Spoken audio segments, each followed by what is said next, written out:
Now, the most common question everyone asks is, what camera should I buy? I'm not going to answer that for you, but I'm going to give you all the tools so that you can answer that one for yourself. Now, this isn't a course about cameras. It is a course about video pipelines, mostly post-production, right? But obviously cameras are part of that picture, and we want our footage to work well in our post-production. So in this section, we're going to go over cameras, codecs, bit rates, everything you need to make smart technical decisions. So when you go to shoot, you know it's all just going to work. Number one, resolution. What resolution should my camera shoot in? This is the first and most common question people have. So I figured I would tackle this one first. It can be overwhelming to look at, right? All these options out there for camera resolutions. You can buy anywhere from 720p to 12K. The key is to ask yourself, what is the delivery format for the content I'm making? If it's YouTube, just know that the majority of people watching videos on YouTube watch in 1080p, full HD, or lower.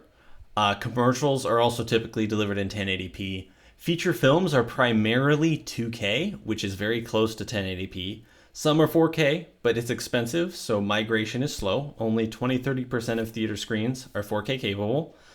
44% of TVs in the United States are 4K capable. And smartphones tend to have higher than 1080p screens, but lower than 4K. So like right in this range. Okay, great. So most situations call for 1080p, so I should buy a 1080p camera, right? Well, maybe, but there's some subtlety here. There are some significant advantages to what's called oversampling, or shooting at a higher resolution than what you're delivering. So delivering 1080p, I might want to shoot at 4K. Why would I want to do that? Number one is cropping. Having some extra resolution gives you some options for cropping and reframing your shots in post. David Fincher classically does this a lot in his films like Gone Girl. He shoots wider than what's needed, a lot wider, so that we've always got a lot of space. We're able to stabilize and reframe and recorrect and perfect, so that on all occasions you're selecting for performance. But this concept is useful all over the place. If you have multiple deliverables like vertical version for Instagram, for example, that extra resolution is a very nice to have. It lets you shoot a bit wider and then crop in for your various delivery formats, or you can just use it to fix crooked or bad framing or whatever it may be. Number two, it increases sharpness. So when you downsample, say 4K footage to 1080p footage, or 6 and 8K down to 4K, it increases the perceived sharpness and clarity of the final image. If you're going for the highest quality and sharpest image possible, this is a nice to have.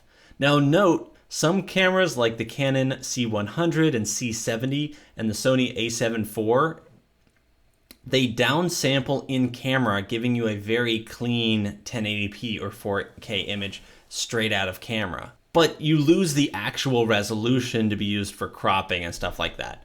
Rule of thumb, don't treat internal downsampling in the camera as extra resolution. It's just a sharper output. Number three, oversampling reduces noise. By noise, I mean speckles and imperfections in the image, especially in low light situations or darker parts of the image, shadow areas of the image and stuff like that. The way it works is by averaging 4 pixels together down to 1 pixel. It also averages away a lot of the flicker of any of those individual pixels. So, you've got 4 pixels in a grid. One of them has got some flicker, and then maybe this one does.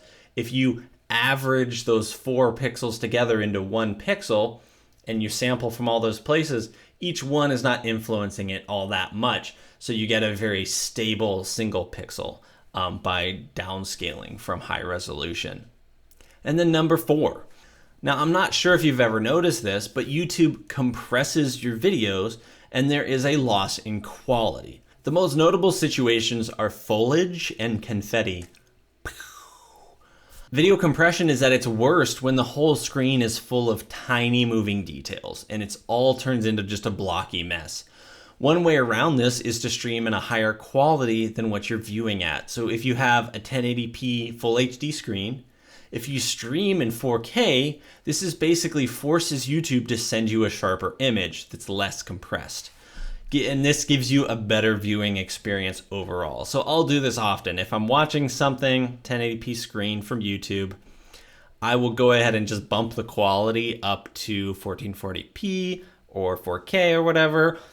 And then all of the compression artifacts that I was seeing just go away, right? Because I'm just streaming in a higher bit rate. Pixel count ends up being the same, but it's really in the compression where we're seeing the difference. This is so effective, actually, that some YouTube channels shoot in 1080p, but upscale their videos to 4K just to get around YouTube's, middle of the road encoding quality and streaming quality and all of that. And then they upload in the 4K, but it was shot in 1080p. Whoa. Hey, CT, you just threw out some big words like bitrate encoding. I don't know what any of that means, man. Now, don't worry. We'll cover all of that soon enough. Now, so you might be thinking, I should always oversample, right? Well, maybe. There are some downsides and diminishing returns. It will take more memory card space, more hard drive space, more computing power, longer render times, and generally more work to shoot in those higher resolutions. But 4K is a pretty easy target to hit these days. It's not unreasonably expensive on the storage. It's not unreasonably expensive on the camera or on the hard drive space or any of that stuff now. That is kind of becoming a good target. When 5-10 years ago, it was pretty unattainable.